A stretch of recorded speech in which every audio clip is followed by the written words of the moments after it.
Bonjour à tous, bonjour à toutes.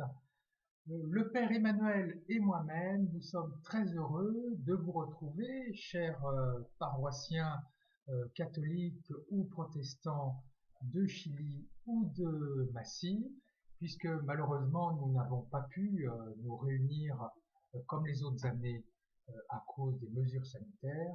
Nous allons chacun vous délivrer vraiment un message d'espérance écuménique dans un esprit euh, écuménique. Donc je commencerai et puis après c'est mon ami le Père Emmanuel qui le fera.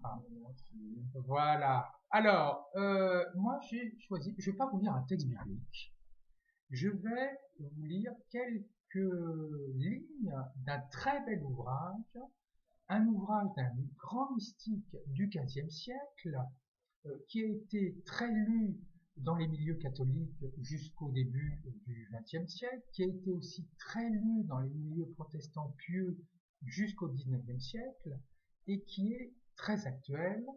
Je veux parler de l'imitation de Jésus-Christ, qui est très apprécié, je suis sûr, par toi aussi. C'est vraiment un ouvrage que voilà, que nous lisons vraiment, qui nous accompagne chacune et chacun. Et c'est bien, c'est un ouvrage vraiment lu dans les milieux catholiques et protestants. Et c'est un écrit très actuel parce qu'il a été écrit dans un contexte très difficile au XVe siècle. D'abord, il y avait toujours cette idée, enfin en tout cas même si la peste noire était passée, elle n'était plus là, en tout cas vraiment l'idée de la pandémie était très présente dans l'auteur, donc l'auteur de l'imitation, Thomas à Kempis. Il y avait une crise religieuse très importante. L'Église, alors il y avait plusieurs papes, plusieurs personnes qui se disaient papes. Il y avait une très grande insécurité avec la guerre de 100 ans. Finalement, on pourrait dire que ça ressemble beaucoup, je trouve, à ce qu'on vit actuellement avec la pandémie, même si, fort heureusement, elle est beaucoup moins ravageuse que la peste noire, et puis avec l'insécurité, avec le terrorisme. Donc, vraiment, je crois que ce livre a beaucoup à nous dire. Et puis, l'auteur connaît très bien la Bible. Si nous, on a lu la Bible une fois en entier, on est très fiers. Mais lui, il l'a pas lu une fois, Thomas Kempis, il l'a copié 4 fois.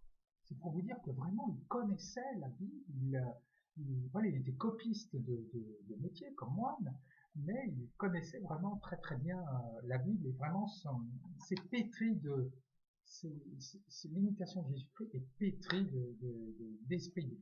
Alors, je commence par lire un passage, et je vous dirai 2 mots, et puis je donnerai la parole à mon ami et frère Emmanuel, le Père Emmanuel. Donc c'est l'auteur Thomas Kempis, l'auteur de l'imitation, qui parle. Heureux celui que la vérité enseigne par elle-même, non par des figures ou des voix passagères, mais telle qu'elle est. Notre opinion et notre sentiment nous trompent souvent et ne voient pas loin. Celui auquel parle le Verbe, celui auquel parle le Verbe éternel est dispensé de la multiplicité des opinions. L'unique Verbe dit tout le reste, et tout le reste dit le Verbe unique, lequel est le principe qui nous parle.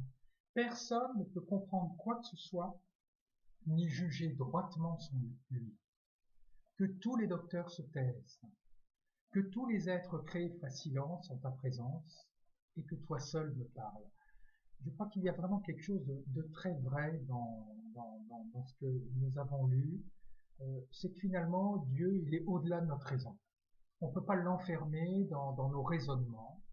Ce qu'il faut, ce que nous invite l'auteur de l'imitation, c'est d'en faire une expérience directe, de communier directement avec le Christ et ainsi de connaître Dieu. C'est, je crois, la meilleure façon. Quelqu'un qui est marié ne va pas décrire l'amour, ne va pas faire des définitions de l'amour. Il vit l'amour. Et bien nous, c'est exactement pareil pour Dieu. C'est vraiment, non pas tant de raisonner, mais de faire l'expérience de Dieu. Et je crois que ce qui nous rassemble, catholiques, protestants, c'est pas tant de discuter de doctrine. Je crois qu'il y aura toujours des nuances, et c'est vrai, et c'est très bien comme ça. Mais l'expérience spirituelle que nous avons du Christ, elle est la même. qu'elle soit par euh, l'oraison contemplative, qu'elle soit par la méditation silencieuse, qu'elle soit par la prière du cœur, nous pouvons toutes et tous faire l'expérience spirituelle du Christ et connaître le Christ. Et vraiment, c'est ce que je nous souhaite à nous durant ces temps très difficiles que nous vivons, de pandémie, de déprime même.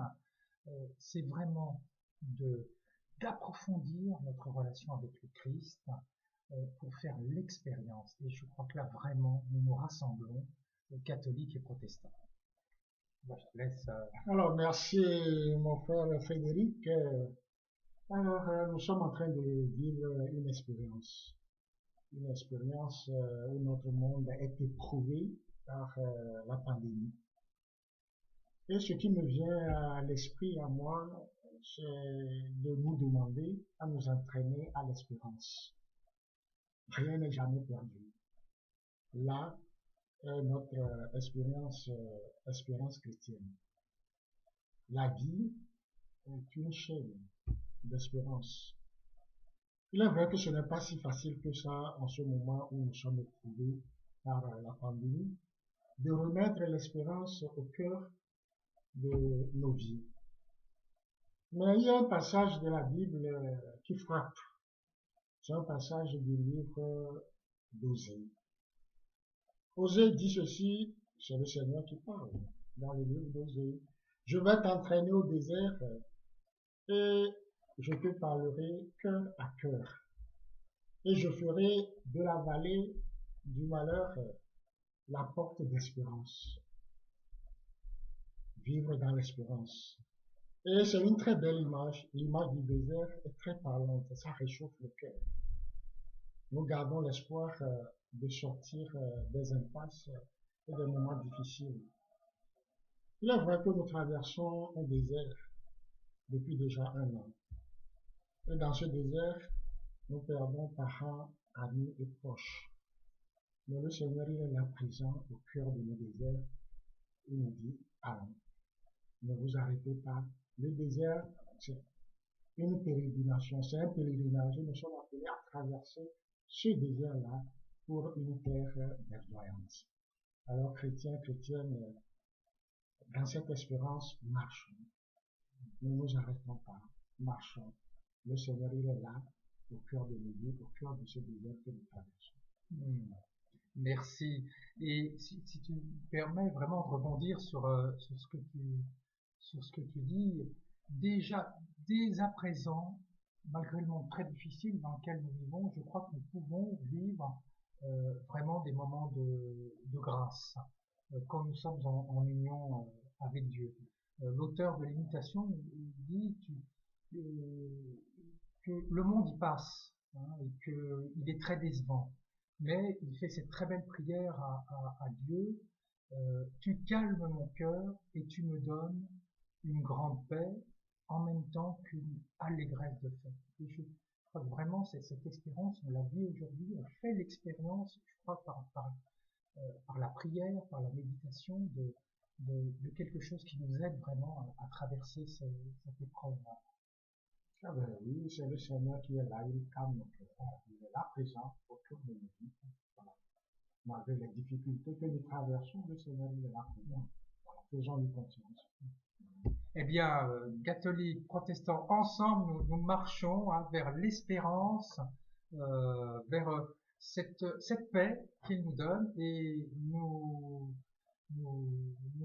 serons très heureux, en tout cas, peut-être de vous retrouver pour une prochaine vidéo, et nous vous souhaitons plein de bonnes choses.